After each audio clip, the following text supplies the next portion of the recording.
While I don't think a direct New York agreement comparison is accurate at this stage, I think people are right to have extreme skepticism around any group that starts to speak for Bitcoin, represents themselves as the leaders of Bitcoin, or whom others in power view as the leaders of Bitcoin, even if they don't wish to be represented that way. And that is a key piece of this, especially when you bring a neutron star black hole type personality like Elon Musk.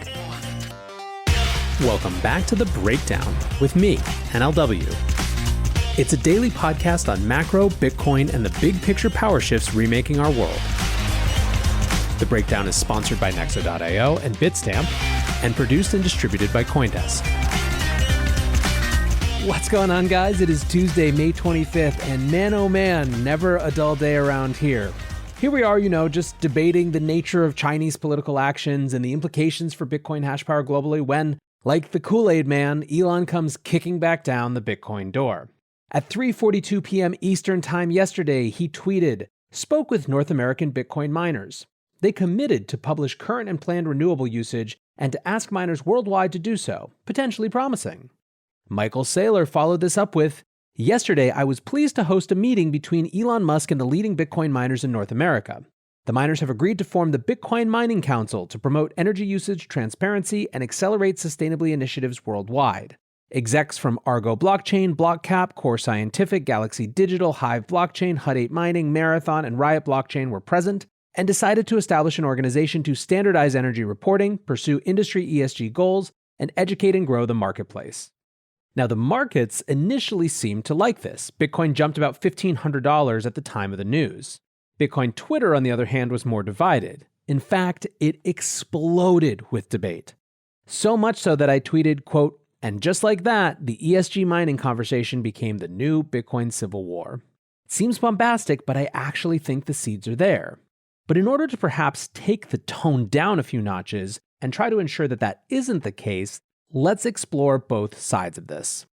First, let's try to get a clearer picture of what this mining council actually is. Basically, this group of miners got together to talk about greener mining. It's not hard to see how or why this came about. Bitcoin has long dealt with energy concerns, and those have redoubled in a huge way this cycle. It is easy and not totally inaccurate to blame a big part of this on Elon.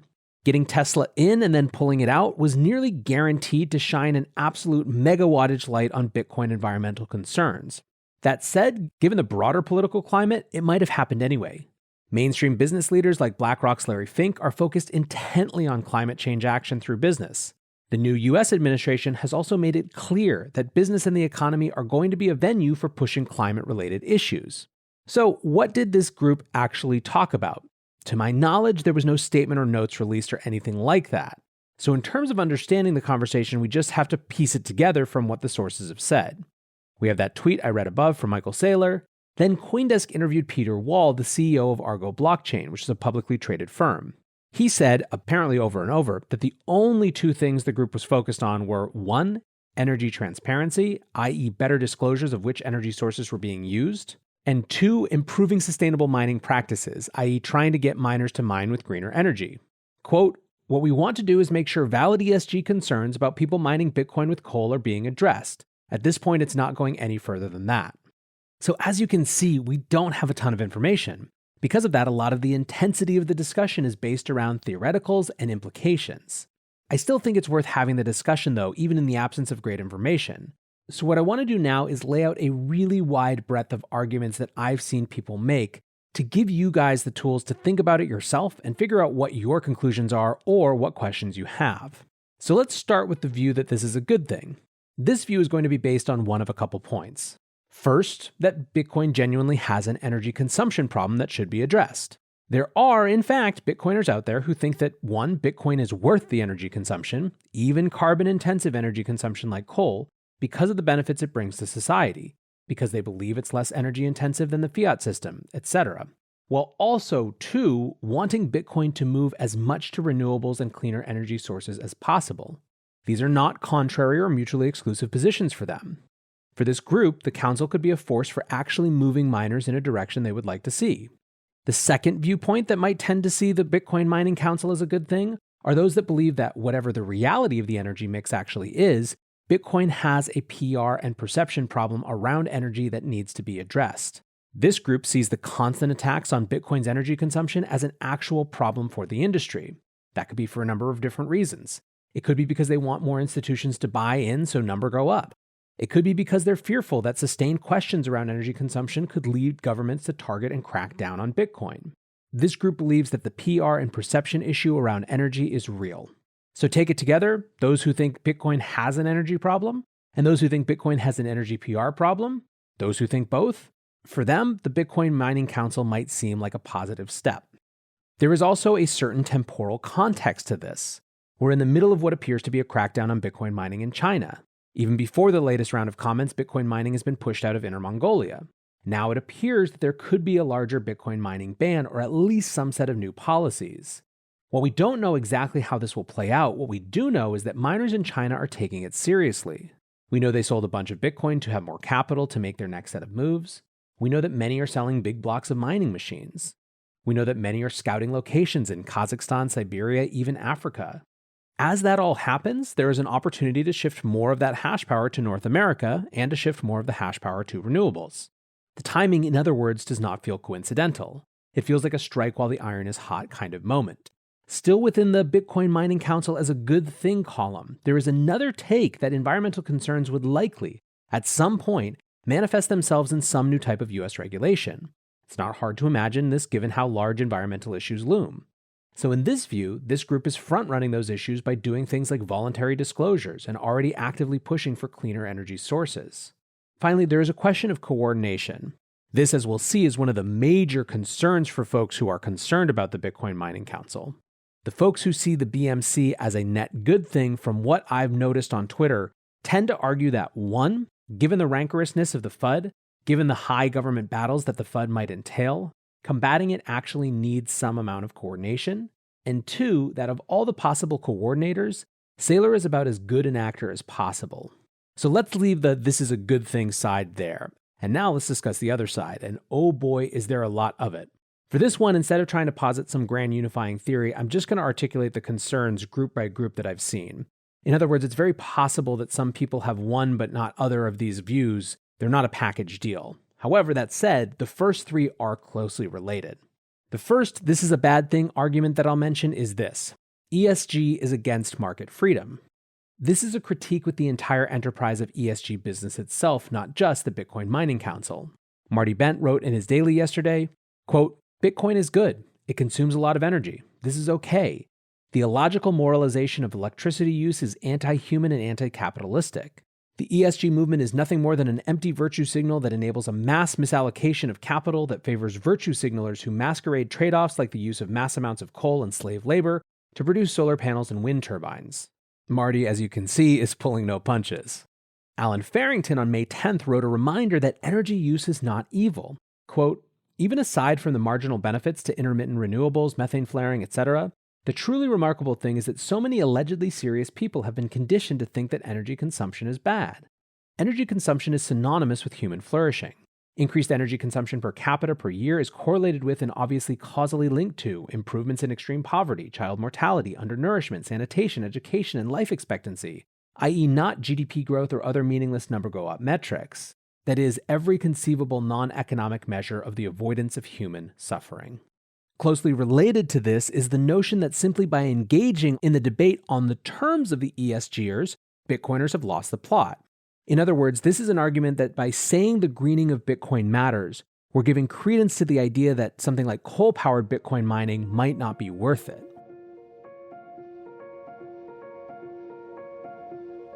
Looking for the best way to unlock your crypto's liquidity? Nexo.io is exactly what you need. Borrow against your digital assets at just 5.9% APR. Earn passive income with yields of up to 12%. And swap between more than 75 market pairs with the instant Nexo exchange. Try the Nexo wallet app to get the whole 360 degrees of crypto banking. Get started at Nexo.io. Secure, regulated, and reliable, Bitstamp is the cryptocurrency exchange of choice for more than 4 million investors and traders worldwide. Since 2011, Bitstamp has been a trailblazer in security, head of the class in personal customer service, and dedicated to making buying crypto fast and easy. Whether you are investing on our desktop platform and mobile app or trading on our speedy APIs, Bitstamp gives you all the tools you need to reach your crypto goals. Visit bitstamp.net to learn more. Bitstamp, for all the ways we crypto. A third related side of this critique is that the incentives already do this. The third part of this set, in other words, has to do with redundancy. By this argument, market forces are already driving Bitcoin towards renewables and cleaner energy, and what's more, they've already done so. With 39% of Bitcoin mining being done on renewable energy, it's a much larger percentage than most other industries and is higher than the overall average composition globally by quite a bit. Instead of creating councils that call out energy as a problem, this group thinks, we should be pointing to how market incentives are making Bitcoin a comparatively green industry, albeit one that uses a lot of energy for an important purpose. If you wanted to sum up this little package of critiques, they are a rejection on a fundamental level of the idea that Bitcoin actually has an energy problem. Things use energy, what Bitcoin uses energy for is worth it, and market incentives have already driven Bitcoin to use a comparatively high percentage of renewable energy in that important mission. Next on the concerns list, let's talk about the specific properties of Bitcoin that could be compromised. Specifically, let's talk about fungibility. Fungibility is the idea that one Bitcoin is perfectly interchangeable with any other Bitcoin, the same as any paper US dollar is interchangeable with any other US dollar. One of the major concerns around ESG and green mining initiatives is that they might lead to the creation of different classes of Bitcoin. Shark Tank's Kevin O'Leary, for example, has talked about not wanting any of his Bitcoin to be mined in China. So all of a sudden, we're talking about a scenario where one Bitcoin doesn't equal one Bitcoin. Green Bitcoin could be more valuable because its provenance is known. There are a bunch of reasons this is difficult on a technological level, but it remains a concern. I will say that in his interview with CoinDesk, Peter Wall from Argo insisted that this wasn't part of the conversation, saying, quote, discussions with the group so far have been very clear that one Bitcoin is one Bitcoin, and that the fungibility and essential properties of Bitcoin shouldn't be changed. But him saying it is not enough to make everyone feel comfortable. Also yesterday, Michael Saylor tweeted, quote, Marathon is acting decisively to expand its US-based mining capacity in a carbon-neutral fashion. Publicly traded Bitcoin miners like Mara are going to drive standards for excellence for other miners around the world and lead the way on ESG initiatives. The issue here is that Marathon have shown themselves to not necessarily have the same values as many think are implicit in Bitcoin. Specifically, Marathon is the firm that has been promoting the idea of OFAC-compliant mining. In other words, mining that censors transactions to addresses that were blacklisted by financial regulators.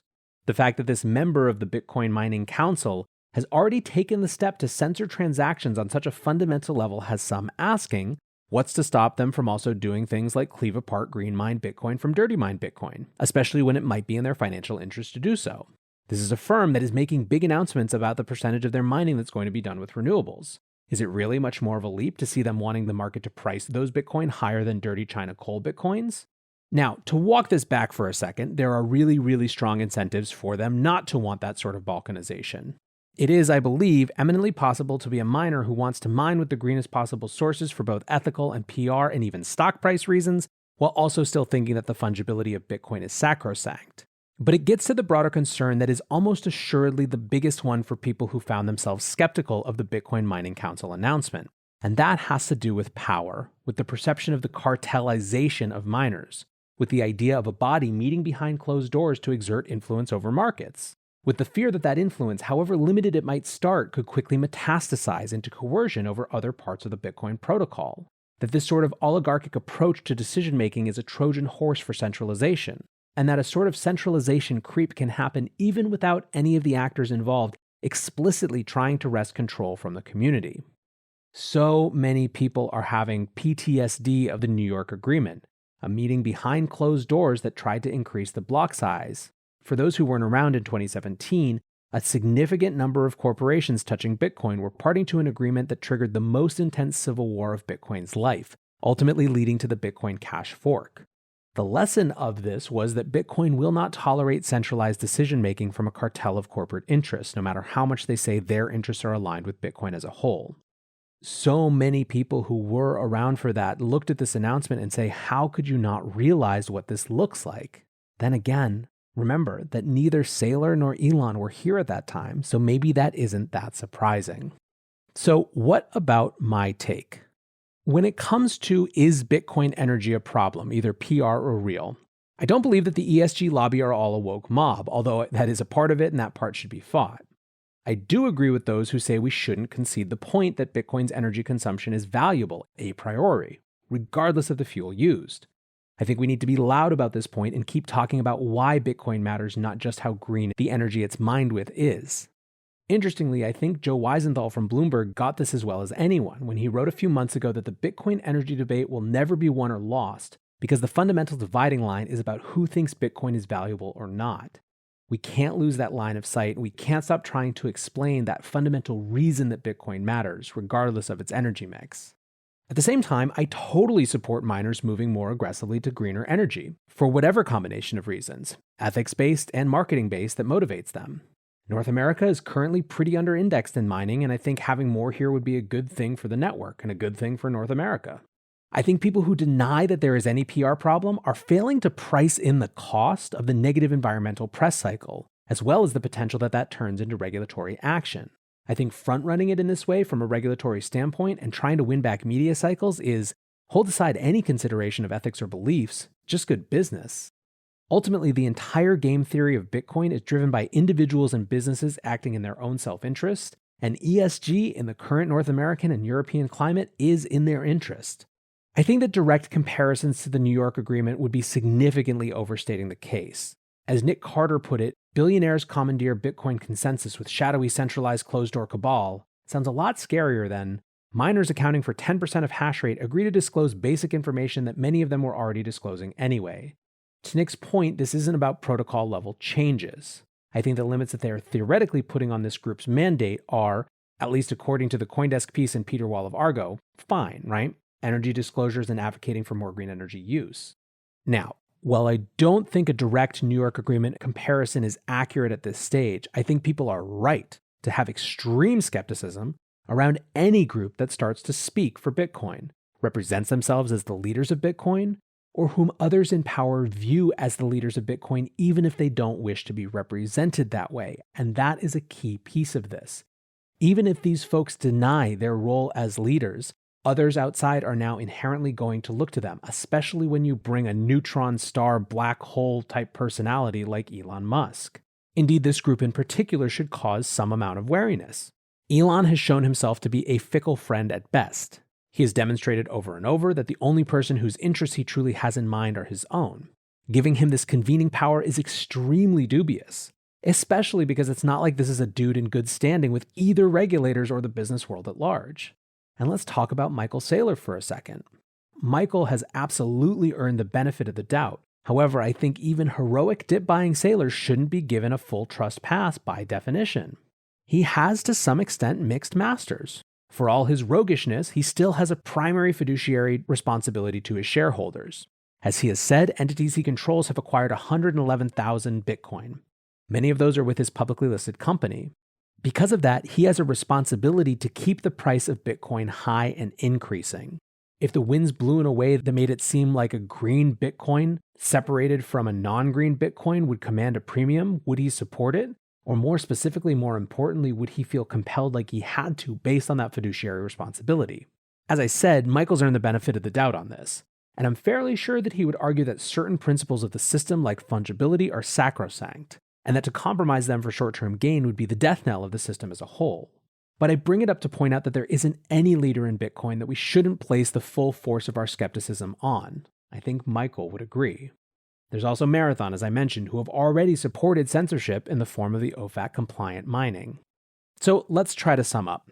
As boring and as uninflammatory as this position is, what I'm saying is basically, this action makes sense in the larger political climate, especially one in which that climate could have a political price.